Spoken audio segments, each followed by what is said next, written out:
Et si les problèmes de santé ou de comportement de ton animal étaient liés à ses vies antérieures? Bon, je sais, ça peut sembler un peu énorme, mais laisse-moi te raconter l'histoire de ce chat. Donc sa gardienne vient me voir, elle est complètement désemparée. Son chat, il vient d'être diagnostiqué avec un cancer au niveau de la patte arrière. Le vétérinaire recommande une amputation.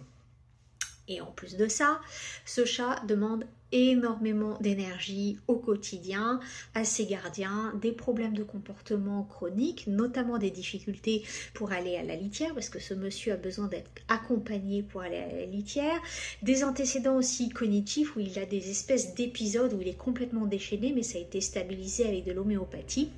Bref, ces gardiens sont complètement à bout de souffle, ils n'arrivent pas à en venir à bout. Donc, on commence déjà par une communication animale pour s'assurer, et c'était le souhait des gardiens, que le chat est en accord avec l'amputation, et oui, il l'est, et d'ailleurs, il la réclame.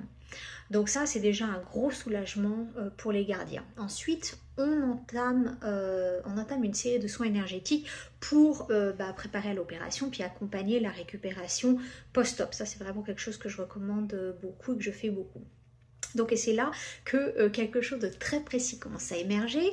La cause profonde de son cancer et de tout ce schéma répétitif de problématiques qui s'accumulent, parce qu'on n'en voit pas la fin, c'est karmique. Ce chat a partagé d'ailleurs des vies antérieures avec les personnes avec qui il vit aujourd'hui, et il y a des mémoires qui demandent à être nettoyées, libérées. On est en présence d'un karma spécifique qui se joue encore et encore. Et pour en rajouter une couche, il y a eu une complication après l'amputation. La vessie a été impactée au cours de l'opération, ce qui a créé une inflammation chronique. Donc voilà, on en a rajouté une couche. Mais tout ça en fait avait une origine commune.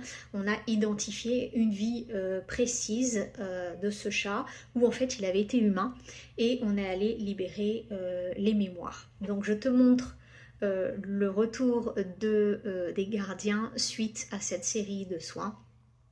Voilà ce qu'elle m'a écrit quelques temps après la fin des soins qu'on a fait. Alors je dois t'avouer que ce genre de mémoire est assez rare, c'est peut-être la troisième ou quatrième fois que je traite ce genre de situation en 20 ans. Donc je voulais savoir, est-ce que tu savais que ça pouvait exister et que ton animal il peut porter des mémoires de vie antérieure et que ça peut se manifester dans son corps, soit par des problèmes de santé, des problèmes de comportement et éventuellement des schémas qui se répètent sans raison apparente. Encore une fois, c'est rare, mais ça peut arriver.